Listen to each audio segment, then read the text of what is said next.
কাঁচা আমের সিজন কিন্তু প্রায় শেষ হয়ে যাচ্ছে।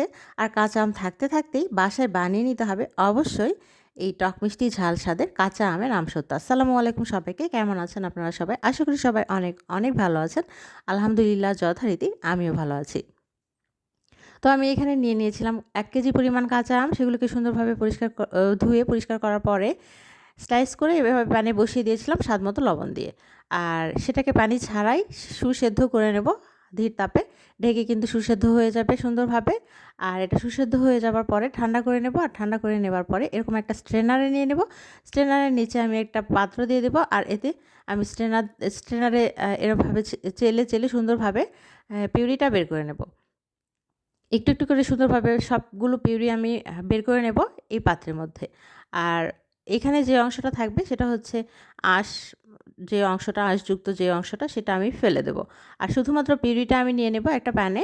আর প্যানে নিয়ে নেবার পরে এখানে স্বাদমতো চিনি অ্যাড করব। আর টক মিষ্টি ঝাল স্বাদের ব্যালেন্সটা যেন ঠিক থাকে সেজন্য আমি একটু টক, একটু মিষ্টি আর একটু ঝাল করব। আমসত্ত্বটা কিন্তু এভাবেই বেশি মজা লাগে। আর সেজন্য টক আম এখানে আমি নিয়ে নিয়েছিলাম। টক আম ছাড়া কিন্তু এটা বেশি মজা হবে না আমসত্ত্বটা। আর এজন্য আমি এখানে টক আম নিয়ে নিয়েছিলাম। আর সেই সাথে আমি একটুখানি মানে বেশ কিছুটা পরিমাণে লাল মরিচের গুঁড়াও কিন্তু অ্যাড করে দিয়েছি। কেননা টক মিষ্টি ঝাল স্বাদের হবে এজন্য। আর এই পিউরিটা কিন্তু আমি জাল করার পরে রেডি হয়ে গেছে। ঘন থকথকে এরকম একটা কনসিস্টেন্সি হবে এই পিউরিটার। আর পিউরিটা আমি ঠান্ডা করার পরে ঢেলে নিয়েছি একটা থালায়। এরকম ছড়ানো একটা থালায় ঢেলে নিতে হবে। আর সেই থালার নিচে একটুখানি সর্ষের তেল ব্রাশ করে নিতে হবে।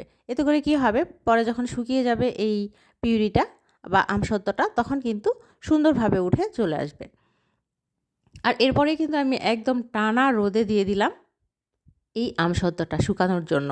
আর শুকানোর জন্য সময় লাগবে বেশ টানা রোদ হলে ২ থেকে ৩ দিন সময় লাগবে। আমার ২ থেকে ৩ দিন পরে কিন্তু এটা শুকিয়ে গেছিলো। আর শুকিয়ে যাওয়ার পরে এটাকে আমি তুলে নিয়েছি। কাঁচা থাকলে কিন্তু এটা উঠবে না কিছুতেই। আমি একটু বেশ মোটা পরিমাণে পড়েছিল আর আমসত্ত্বটা কিন্তু একটু মোটা সাইজের হয়েছে। আর একটু পাতলা হলে কিন্তু একটু ট্রান্সপারেন্ট লাগে, বেশ ভালো লাগে দেখতে। আর আমার এটা যেহেতু মোটা সাইজে হয়ে গিয়েছিল সেজন্য একটু ট্রান্সপারেন্ট কম হয়েছে, বাট খেতে কিন্তু দারুণ দুর্দান্ত হয়েছে। ভীষণ সুন্দর হয়েছে খেতে। বাসায় অবশ্যই কিন্তু একবার ট্রাই করে দেখতে পারেন।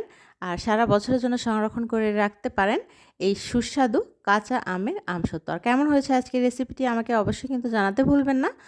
আর আপনারা কিভাবে বাসায় এই কাঁচা আমের আমসত্ত্ব কারা বানিয়ে থাকেন আর কারা এখনও বানাননি তারা অবশ্যই আমাকে কমেন্ট বক্সে কিন্তু জানাতে পারেন।